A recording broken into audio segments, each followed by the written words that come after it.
Morning friends. आज मैं अपने तीसरे एपिसोड में जो दोनों एपिसोड था उसके संदर्भ में जो मौलिक और तथ्य हैं, उन तथ्यों को मद्देनजर रखते हुए यूपीएससी के सोशियोलॉजी ऑप्शनल का जो मूल रूप से सिलेबस है, उस सिलेबस के पहले पार्ट पर चर्चा करना चाहता हूँ।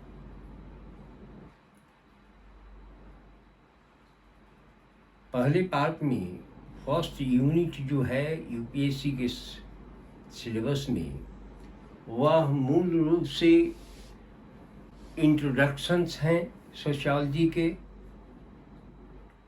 जिसके संदर्भ में कहा जा सकता है कि सोशियोलॉजी का इमर्जेंस कैसे हुआ। सोशियोलॉजी के इमर्जेंस के समय में पूरे के पूरे अंतर्राष्ट्रीय सामाजिक व्यवस्था कैसी थी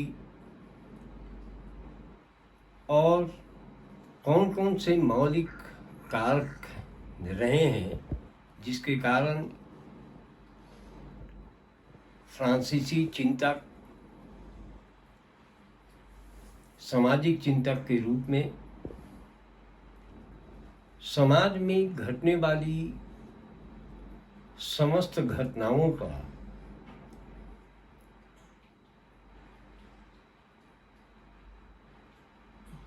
पॉजिटिविस्टिक स्टडी करने का कार्य आरंभ किया। उसके सब्जेक्ट मैटर क्या है, नेचर क्या है, स्कोप क्या है, डिफरेंट सोशल साइंस के साथ इसका रिलेशन क्या है, इस पर चर्चा है करनी है। दूसरा जो इसी का पहले सब यूनिट हुआ करता था, लेकिन आज दूसरा यूनिट के रूप में हमारे पास में है, वह है सोशियोलॉजी एज ए साइंस। इसमें कई विचारधाराएं हमारे और आपके बीच में आई हैं, उस पर हम लोग चर्चा करेंगे। सिलेबस का ये दूसरा यूनिट से ही एक तीसरे यूनिट का उद्भव हुआ है, जिसका नाम मेथोडोलॉजिकल एस्पेक्ट ऑफ सोशियोलॉजी है। Sociology basically methodological study of social phenomena है। कैसे है, और क्यों है, और ये इसका एक कैसे अध्ययन किया जाए, ये मूल बिंदु है। और ये मूल रूप से आप देखेंगे तो समाजशास्त्र के कॉन्सेप्चुअल फ्रेमवर्क के लिए इसका अध्ययन करना जरूरी है। सोशियोलॉजी में सोशियोलॉजी का पेपर जब आप उठाएंगे, मेंस का पेपर फर्स्ट, तो कभी कभी ऐसे सवाल उभर करके सामने में आते हैं जो दो यूनिट से, फर्स्ट और सेकंड यूनिट से हों, लेकिन तीसरा यूनिट जो है वह 2010 के पहले मेथोडोलॉजिकल एस्पेक्ट ऑफ सोशियोलॉजी पर सवाल बहुत कम आते थे। लेकिन जब से सिलेबस में चेंजेज आए और प्रिलिम्स से सोशियोलॉजी को या ऑप्शनल को ख़त्म कर दिया गया, उसके बाद में सोशियोलॉजी के अंतर्गत मेथोलॉजिकल स्टडी पर बहुत फोकस दिया जाने लगा। ये बहुत इम्पोर्टेंट पॉइंट है। इसलिए यहाँ से जो क्वेश्चन नंबर 1 होता है और क्वेश्चन नंबर 5 होते हैं जो कंपलसरी होते हैं, उसमें 1-2 क्वेश्चन इससे होते हैं। तो इस पर हमको फोकस करने की ज़रूरत है। चौथा यूनिट जो है, जो सोशियोलॉजी की कोर सोशियोलॉजी की सिलेबस की कोर है, या समाज में घटने वाली घटनाओं का अध्ययन करने की प्रवृत्ति को देखने का कार्य जो है विभिन्न नज़रियों से कैसे हुआ। अभी मैं लेमैन की भाषा में बात कर रहा हूँ, एक समाजशास्त्र के छात्र के रूप में नहीं। अगर समाजशास्त्र के छात्र के रूप में विश्लेषण प्रस्तुत किया जाए तो पेपर फर्स्ट का यूनिट 4 जो है वह अति महत्वपूर्ण है। यही मूल रूप से समाजशास्त्र है और इससे जुड़े हुए लोग जो हैं वह समाजशास्त्र के व्याख्याता के रूप में जाने जा सकते हैं। इसमें सारे चिंतक हमारे और आपसे रूबरू होंगे। पहला चिंतक कार्ल मार्क्स है, जिसे मॉडर्न वर्ल्ड का बहुत बड़ा साइंटिस्ट के रूप में देखा गया हुआ है। इसने मूल रूप से अपनी विचारधाराओं के अध्ययन के संदर्भ में, तो यहाँ पर मार्क्सवाद को एक वैज्ञानिक दर्शन के रूप में विकसित करने का प्रयास मार्क्सवादियों ने किया। इस पर हम लोग, ये सिलेबस का बहुत इम्पोर्टेंट एस्पेक्ट है, जहाँ से हमारे यंग एस्पिरेंट जो सिविल सर्विसेज के हैं उनके लिए ये महत्वपूर्ण है इसको जानना और इसकी गूढ़ता को समझना। अर्थात मार्क्सवाद की गूढ़ता, द्वंद्ववाद, हीगलवाद को समझना और इसके से निकलने वाली जो नई तस्वीर हमारे बीच में आई, हालांकि वो हमारे सिलेबस में नहीं है, यूपीएससी के सिलेबस में नहीं है, लेकिन उसकी परछाई कहीं न कहीं दिखाई पड़ती है। दूसरा है इमाम डर्कहाइम। इमाम डर्कहाइम मूल रूप से फ्रेंच सोशियोलॉजिस्ट हैं और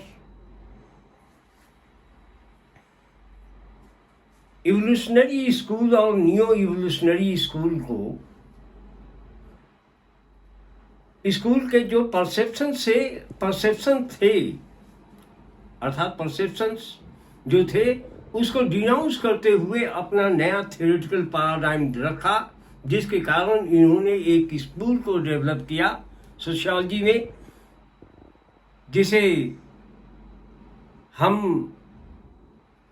और पूरी दुनिया सोशियोलॉजिस्टिक स्कूल के रूप में जानती है, जिसका इमर्जेंस जो है हिस्टोरिकल इवोल्यूशनिज्म और साइकोलॉजिकल रिडक्शनिज्म के डिनाउंस के साथ हुआ है। अर्थात rejection of historical evolutionism and psychological reductionism के साथ ही सोशियोलॉजिस्टिक स्कूल का इमर्जेंस इमाम डर्कहाइम की राइटिंग में हुई है। तीसरा जो सब यूनिट है इसी का चौथे का, उसमें जर्मनी के महान चिंतक मैक्स वेबर को पढ़ना है। और मैक्स वेबर के मेजर जो कंट्रीब्यूशंस हैं, जैसे सोशल एक्शन थ्योरी या थ्योरी ऑफ सोशल एक्शन या थ्योरी ऑफ आइडियल टाइप या Protestant ethics and the spirit of capitalism, कई धाराएं हैं। इन पर व्यापक रूप से चर्चा होगी। कार्ल मार्क्स, इमानुएल खाइम, मैक्स वेबर, यहाँ से सवाल उभर करके सामने में आते हैं। वेबरिज्म का जन्म जो है मूल रूप से मार्क्सिज्म के रैपिडली ग्रोथ, मार्क्सियन आइडियोलॉजी के रैपिड डेवलपमेंट के डेवलपमेंटल डायमेंशन को सबड्यूट करने के लिए किया गया था, लेकिन मार्क्सवाद वहां पर सबड्यूट नहीं होकर के एक डोमिनेंट फोर्स, आइडियोलॉजिकल फोर्स के रूप में इंटरनेशनल प्लेटफॉर्म पर उभर करके सामने आया। इसके साथ ही जब ये मार्क्सवाद को रोकने में सफलता प्राप्त नहीं हुई, तो सेकेंड वर्ल्ड वॉर के दौरान ही डॉक्टर पार्सन्स को डेवलप किया गया, जो चौथे यूनिट का, आपके सिलेबस के चौथे यूनिट का चौथा सब यूनिट है। Doctor Parsons great structural functionalist, और उसके साथ आर.के. मर्टन और जी.एच. मीड, ये सारे अप्रोच जो मैंने चौथे यूनिट से लगभग हर साल आप देखेंगे तो लगभग 2.5-3 क्वेश्चन होते हैं, 5 क्वेश्चन करने होते हैं, उसमें से 3 क्वेश्चन यही है। मेरे कहने का मतलब यह है कि फंडामेंटल सोशियोलॉजी, जिसको कि कल मैंने पिछले अपने एपिसोड में आप लोगों के बीच में रखा था कि ये एक इंटरनेशनल कॉन्सेप्चुअल फ्रेमवर्क है ये सोशियोलॉजी का, जिसे हमने इसको थियोरिटिकल अप्रोच के रूप में देखा था, और दूसरा जो देखा था एक इंडिजीनियस अप्रोच के माध्यम से देखा था। तो दोस्तों, इसी के आधार पर मैं आपके साथ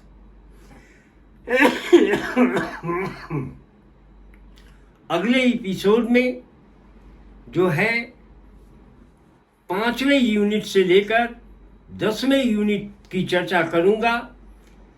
अभी ये चर्चा पूरी नहीं हुई है, ये चर्चा शुरू भी नहीं हुई है मेरे लिए, इसलिए मैं आपके साथ एक एक यूनिट के साथ, किताबों के साथ, कौन सी किताब पढ़नी है, कौन सी नहीं पढ़नी है, किस किताब में क्या पढ़ना है, कौन सा पेज पढ़ना है, कैसे पढ़ना है, उसका अर्थ क्या है, ये सारी चीजें मैं आप लोगों के बीच में रखूंगा।